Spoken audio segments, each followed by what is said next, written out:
We got a couple of DeWalts on the table. We got a brand new kit here for you guys. We got a 5.0 and a 1.7 power stack. That's what we're going to be running. This is going to be the 850 and the 800 combo. We've got the 860, the brand new unreleased. We've got the 840. We're about to have the 850, and I've got a 12-volt driver here, so we can do some quick comparisons so you guys will know what to expect. These are 2.5-inch deck screws, pretty typical.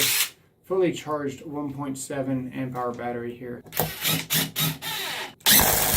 Not too bad. Now we're going to go with a 12-volt driver. This does not impact, and it might drive a little bit faster because it doesn't have to stop and impact. So here we go.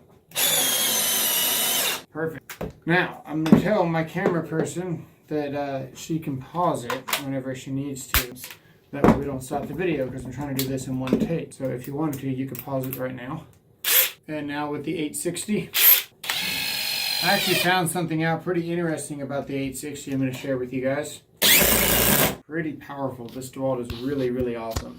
The Speed 2 is called Connect Mode. And it seems really lackluster. Even reversing is terrible, right? And driving, it's just as bad.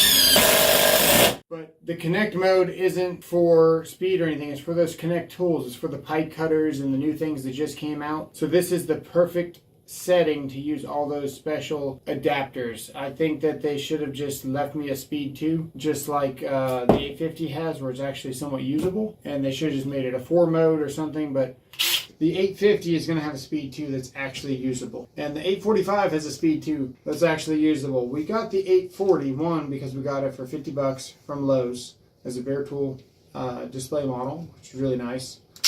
The 845 has trigger issues. If you don't know that, now you do. The 845, I've had 3 of them. They all have the exact same trigger issues. If you have an 845, you've ever pulled the trigger and nothing happened, you know what I'm talking about, because that's what they do.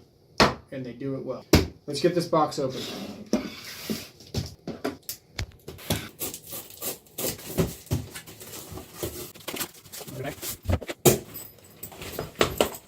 We've got, actually, this is DCB 1104. DeWalt has a bunch of chargers. A bunch of them do different things. Apparently this is the 4 amp hour charger, so good to know. Here's the 850 here. You can see the comparison. The size comparison here, pretty substantial. Good reason to buy the 850. It is a little bit wide there. If we compare it to the 860, the 850 is actually not that much smaller. It is smaller though. And the back of it is very similar. So the 860 isn't as big as I thought it was. It's still a big impact, but I thought that the 850 was going to be way smaller. Let's see the weight real quick. 2 pounds, 7.9 with the bit. I'm going to do 2 pounds, 0.7, 2 pounds, 1.7. Wow. Okay, not too much difference. This is the 12 volt. You can see why I like it so much. 1 pound, 8.7. And the 840 is also fairly light. Very nice. If you have an 840, I don't know why you'd want to buy a 12 volt, but you can see that the 840 is very similar. And if you want to get something really compact, of course you get the 850. That's why we have all these to show you. Let's show you Speed 2. You'll see it still has some speed to it, and it's still going to have some torque. We go. So that is Speed 2 on the 850. Just for comparison here, so you can understand why some people are frustrated with Speed 2. This is the Speed 2 on the 860. Almost unusable for doing anything. And then Speed 1 is kind of a joke too, because it's not even gentle, right? Drive down. Check this out. If we do Speed 1, and Speed 3 is coming up soon on the 850, we're going to show you. But we do Speed 1 here. Super gentle, super usable. Actually, we're going to pull it out with 3. Speed 1 is just really, really enjoyable. Watch how gentle this is. Yeah, it's what Speed 1 should be, gentle. Let's kill it in Speed 3. So between the 850 and the 840, there's not a huge difference until you get up to larger fasteners. The 850 is probably one of my favorite impacts just because it's small like this. So if you've got these standard Klein pouches. You can get it in here with a little bit of trimming. Eventually, it'll just fall right in there.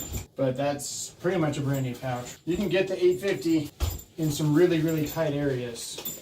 And then once you get used to going in and out of your pouches just kind of accept whatever you're going to do. The Milwaukee itself is fairly compact.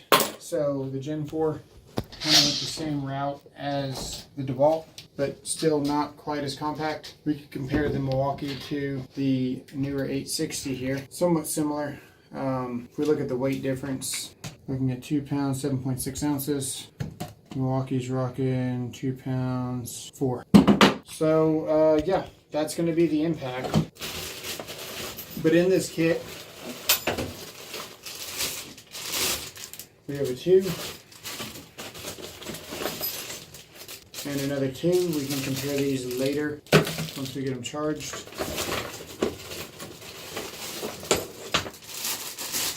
So we've got the 800, and this thing is pretty cool. We got a 1/2 inch chuck on it, 1 and 2 speeds. The light pivots, and the light has its own little settings down here. It's got the clutch and everything. It's only a driver. It does not have hammer. But look at all the real estate we have in between there. And this is a compact, what they call Atomic Series DCF 800 here. Let's see how much power this thing has. It feels really well balanced. That's high speed.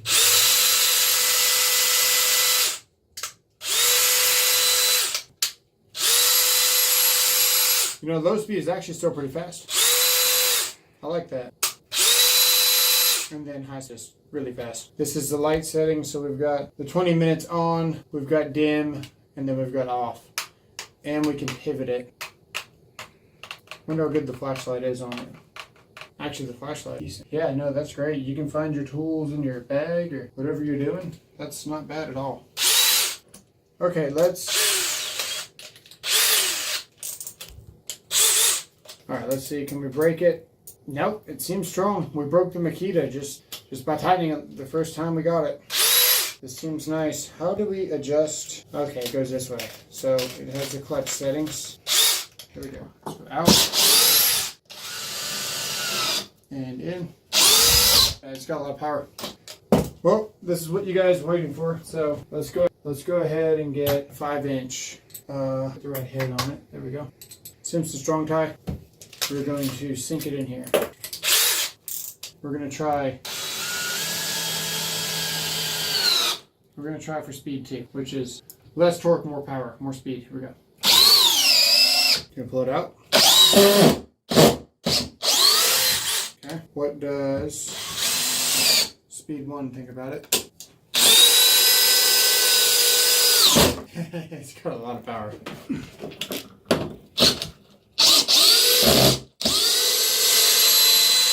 Which is pretty much why I never really run anything in speed 1, because you get less control. You're more likely to do damage. Let's see if we can run it down in speed 2 again. Sync it more. Clean this up. Here we go. Okay, so it does not sync it. See what happens if I put a 5.0.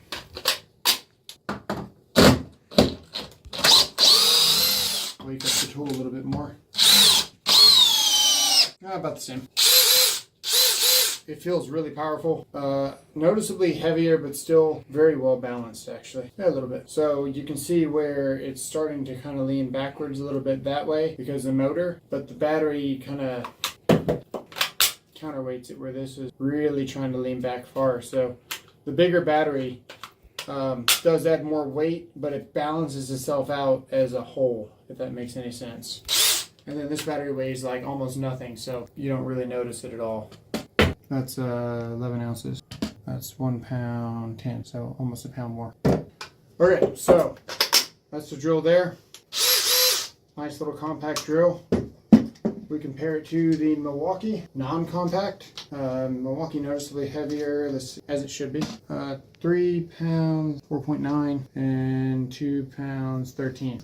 So this is the kit here. It is called the DCK 2051D2. There it is there.